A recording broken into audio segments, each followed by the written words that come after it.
In a small, rural town, a legend persists of a being known as the Firestarter.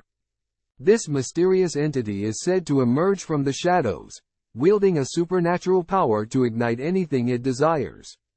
One particularly hot summer night, a group of teenagers decided to camp out in the woods just outside of town.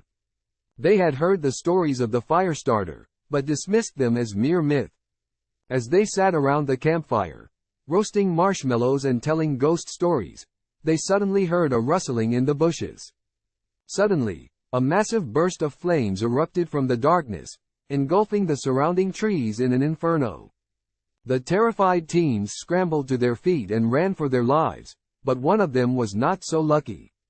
A boy by the name of Jack had been sitting closest to the flames, and as he tried to flee, the Firestarter lashed out with a fiery tendril, ensnaring him in its grasp.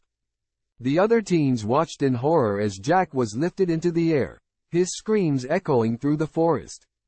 They were paralyzed with fear, unable to do anything to help him.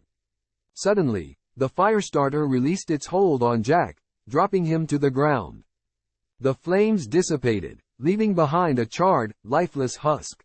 The remaining teens fled back to town, spreading word of their harrowing encounter with the Firestarter. The townsfolk were skeptical at first, but as reports of strange fires and unexplained infernos began to surface, they realized that the legend was all too real. No one knows where the Firestarter came from or why it has chosen this small town as its hunting ground. Some say it's a vengeful spirit, while others believe it's a manifestation of the town's collective fear and anger.